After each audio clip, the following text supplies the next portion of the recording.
अय्यूब की पुस्तक अध्याय 4। अय्यूब की पुस्तक अध्याय 4। तब तेमानी एलीपज ने कहा, यदि कोई तुझसे कुछ कहने लगे तो क्या तुझे बुरा लगेगा? परंतु बोले बिना कौन रह सकता है? सुन, तूने बहुतों को शिक्षा दी है और निर्बल लोगों को बलवंत किया है।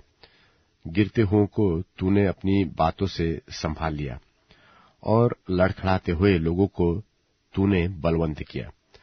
परंतु अब विपत्ति तो तुझी पर आ पड़ी और तू निराश हुआ जाता है। उसने तुझे छुआ और तू घबरा उठा। क्या परमेश्वर का भय ही तेरा आसरा नहीं? और क्या तेरी चाल चलन जो खरी है तेरी आशा नहीं? क्या तुझे मालूम है कि कोई निर्दोष भी कभी नाश हुआ है, या कहीं सज्जन भी काट डाले गए? मेरे देखने में तो जो पाप को जोतते और दुख बोते हैं वही उसको काटते हैं। वे तो परमेश्वर की श्वास से नाश होते और उसके क्रोध के झोंकों से भस्म होते हैं। सिंह का गरजना और मनुष्य हिंसक सिंह का दहाड़ना बंद हो जाता है और जवान सिंहों के दांत तोड़े जाते हैं। शिकार न पाकर बूढ़ा सिंह मर जाता है और सिंहनी के बच्चे तीतर बीतर हो जाते हैं। एक बात चुपके से मेरे पास पहुंच गई और उसकी कुछ झनक मेरे कान में पड़ी।